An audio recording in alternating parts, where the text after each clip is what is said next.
ես որևէ մեկին ոչինչ չեմ պարտադրում։ Իմ գործընկերներին հարցրեք, իրենք կասեն։ Այո, իհարկե ոչ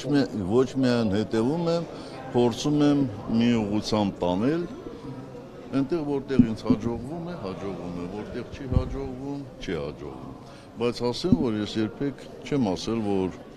մի ցուցակով պետք է գնան, ես դա չեմ համարում օգտակար, որտեղ այդպես գնալու պարագայում վստահ եմ, որ ընդդիմադիր ուժերը ավելի քիչ ձայն կտանեն, ավելի քիչ քվե կտանեն, քան երբ որ 2-3 մեր շակատներով մասնակցեն։ Իսկ եթե տարբեր ուժեր են մասնակցում, ովքեր 0 ամբողջով են սկսելու կամ ավարտելու իրենց արշավը եւ ընտրությունների օրը 0 ամբողջ քանի տասորդական, գիտեք երևի փոր ձեռք բերելու համար է։ Զինվորականները երբ որ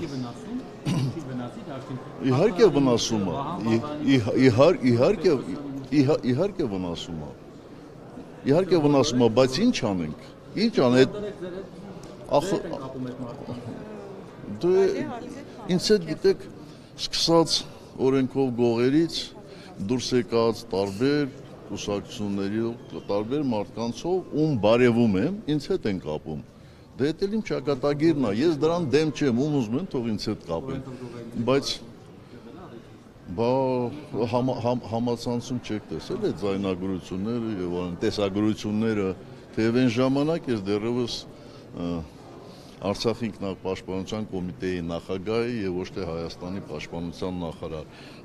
Իսկ երբ որ զինվորականները նորից եմ ասում, գնում են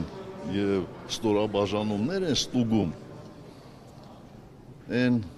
սպաները, ովքեր առաջին անգամ են քննությանը մասնակցում, ասում են պրակտիկա ձեր բերեց, բալուչիլ պրակտիկու, գնահատական չեն նշանակում։ Այնպես որ մի քիչ ներողամիտ եղեք։ Ոնց իհարկե, անդիմադիր է, բա ինչ է։ Իհարկե, ես շատ շատերից ավելի եմ ցանկանում, որ Հայաստան դաշինքը ոչ միայն հաղթահարի, այլ հեշտությամբ հաղթահարի։ Դա մեր բոլորիս օգուտն է։